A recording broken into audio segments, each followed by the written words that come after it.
Ang focus natin ay about sa heart space, heart chakra, sa love, kung anong kailangan ninyong malaman for today or kailangan ninyong i-heal sa heart space ninyo.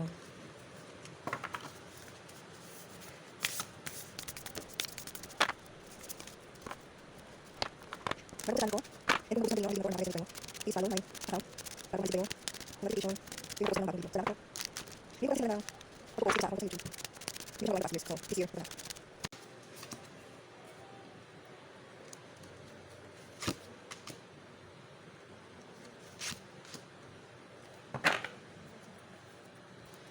Bottom of the deck.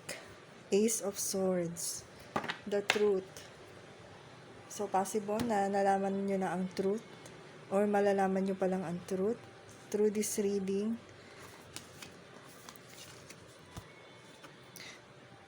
Purple Diamond, manifesting your dreams.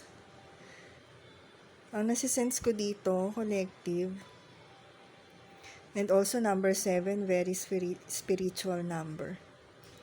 And yung purple connected sa crown chakra. So, intuitively, alam nyo na po, yung mga gusto ninyong i-manifest, yung dreams ninyo, alam niyo, aware kayo kung ano yung gusto ninyo.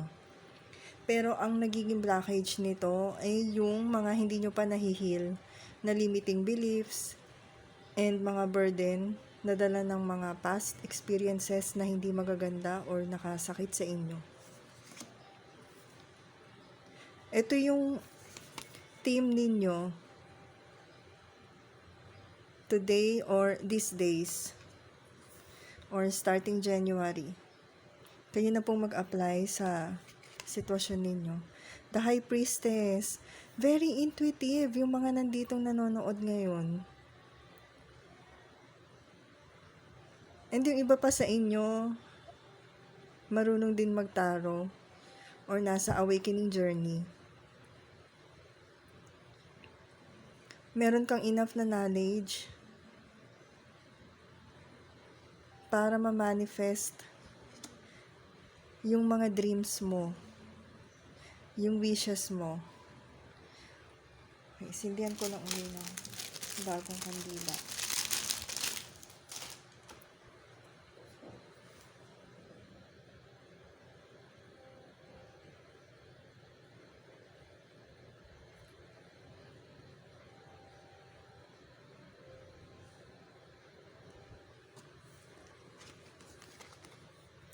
Two of Wands, ayan, nagkakaroon ka ng confusion.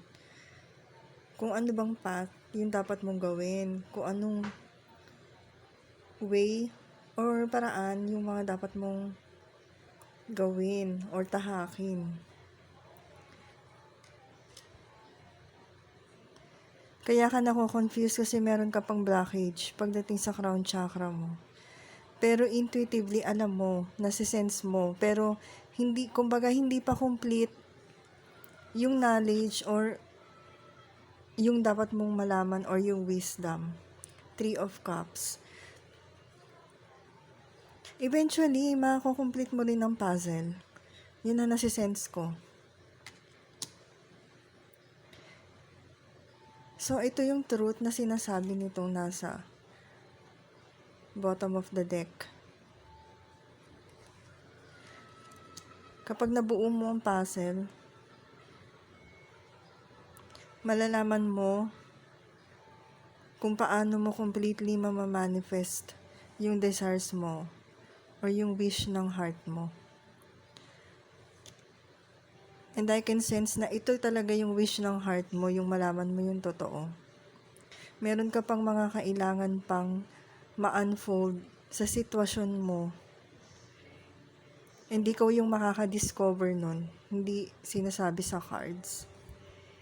Kasi kailangan ikaw, as High Priestess. Within you, nandun yung sagot.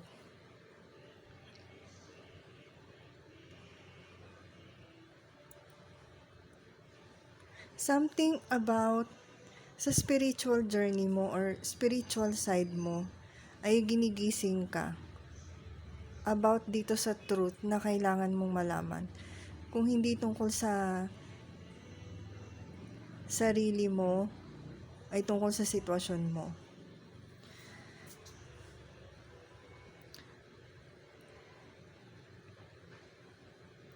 And after mo malaman to, yung realization or epiphany na yun, aha moment na yun,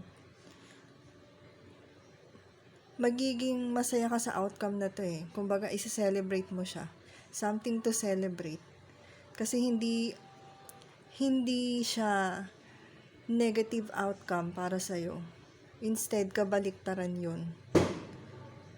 Magkakaroon ng bagong perspective sa'yo. Magkakaroon ka ng bagong perspective. Okay, good luck po. Good luck dito sa journey mo. And thank you sa panonood. See you again.